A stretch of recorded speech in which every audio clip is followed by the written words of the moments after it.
I worked on WandaVision with Maya Sorbeo, and that was such an incredible journey. And so I was, more than anything, I was really excited to take the character of Agatha and continue to develop her from what we had done in WandaVision. And I was also terrified of getting it wrong or, not giving it enough depth. But I think I definitely impressed myself, and I tortured my crew, and we made something really beautiful. So I'm very excited for the world to see it. When I was hired, there was only an outline. And so it was sort of these, just beat by beat, what we thought might happen in this journey. And so there was a lot of space to explore, and I pitched lots of ideas to Jack Schaefer and Mary Livanos. And we just threw spaghetti at the wall. It was like, what if we lean into inspirations, for Jennifer Kale from over here, and what do we want to see, and how do we want these witches to feel?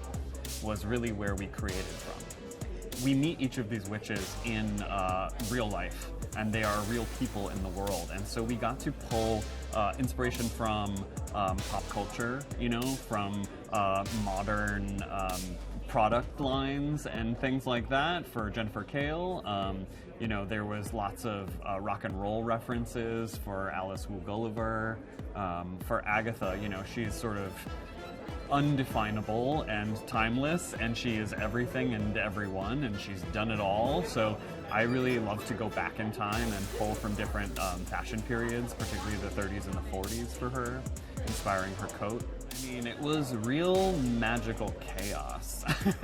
It was absolutely wild. There was there was a real sparkly quality to the atmosphere. Everyone was very excited to be there, and they gelled as a cast so beautifully. And our creative team was, we just sort of ran around with like our shirts up over our heads, trying to make this be the biggest and wildest adventure that it could be. We would play this game called Which Witch Is This Witch? With Catherine, because she has so many different costumes in the show. And every time she would step out of the trailer dressed with hair and makeup, she would sort of saunter around the base camp and, saying, which witch is this witch? And we would take pictures and try to figure it out. Look at the details, I would say, is my instruction, because there's lots of story that is imbued in every single costume. There's lots of Easter eggs. You have to look at the silhouette. You have to look at the way it was tailored. There's lots of things that tell you about every character, that tells you about their character, the details of who they are and where they're going and where they've been.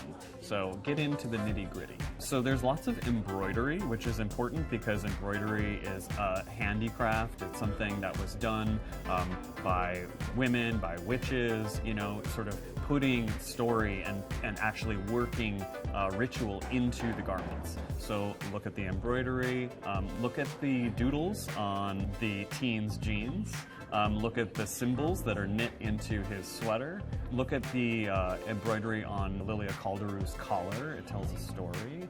And if you can glimpse the inside of Agatha's coat, there is an entire world and a story in there as well. It's the greatest joy to come up with ideas and sort of create these elements for each costume that are pervasive. They show up again and again and again throughout the show. So there are things that we had to decide from the beginning that would pay off in the end. And as a costume designer, it's just a magical fantasy land to play in, and a great joy. Just looking behind us, do you have a favorite from this little group here? It's really hard to choose. You're going to make me choose? That's really difficult. I mean, I love it. Yeah.